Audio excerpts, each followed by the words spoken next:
Perek Chof Mishnah Dalet. Says the Mishnah, Gorfin milifnei hapetem. We are allowed to sweep out the trough, the feeding trough, before the ox.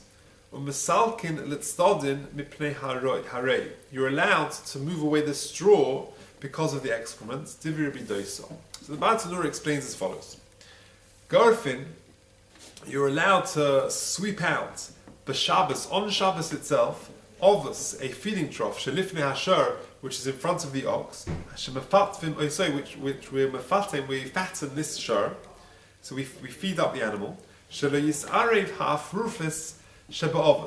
that we want to remove all the dirt from the feeding trough, but teven of a soirim, because otherwise it will get mixed up with the teven, with the straw, and with the barley that shenoisim lefonov, that we give this animal, and the animal will become repulsed with his food because it's all dirty and mixed up.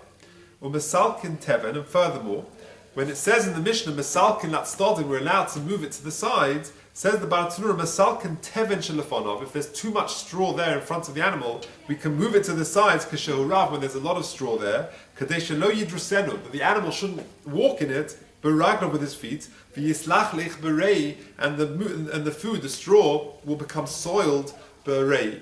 So therefore, the pshat in the first half of the Mishnah is Gorfin milifnei hapetem, you're allowed to clean out the feeding trough from all the rubbish that shouldn't get mingled with the food.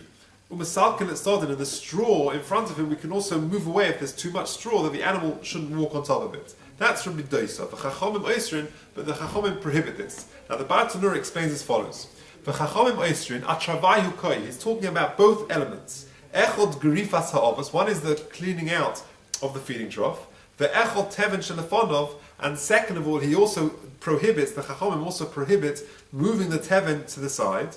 The whole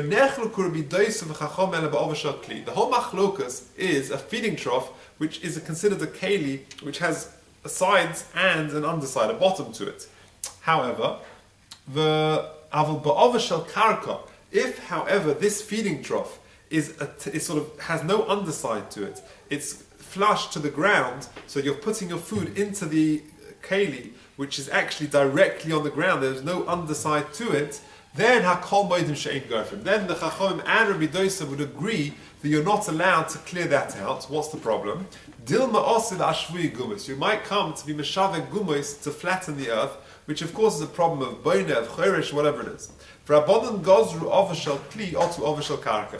The machlokas is, however, with the ovashel kli. Rabbi Dosa says there's no problem because it's got a bottom to it, therefore there's no chashash, you might come to Mishavek Gumos. But the Chachomim make a gezeira of Ovashel Kli or to Ovashel Karka, that you might come to do it in the Karka, which is Ashuvik Gumos. The halacha Chachomim, that says the Baal Tanura, the halacha is in fact like the Chachomim. Concludes the Mishnah, Noitlin milifnei behemazu. You're allowed to take food from one animal, v'noislin lifnei behemazu b'Shabbos, and give it to another animal on Shabbos. Says the Baal Tanura, v'lo amrin until to delochazi hava, and we don't say that it's a tiltal, which is a movement for no benefit, because the other animal, the second animal, will eat it, and therefore it's mutter to move it. And it's certainly the second animal will eat it; it's suitable for him. Because an animal is not disgusted by food which has been placed in front of the first animal and is taken away from animal A and given to animal B. Animal B will eat it; therefore it's a mutter movement.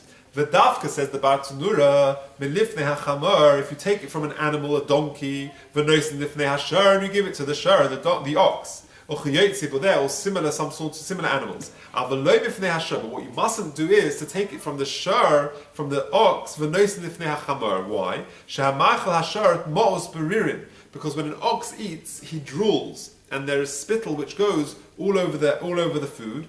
Hayotzim mipir, from the mouth of the ox. And the donkey wouldn't eat it, he's repulsed by it. So when we say we can move the food from animal A to animal B, that's in normal circumstances. But not from a shur to a chamar, because when a shur eats, he will drool over his food and spoil it, and therefore it will be a tiltal which is not chazi for the second animal. That is the end of Mishnah Dalet.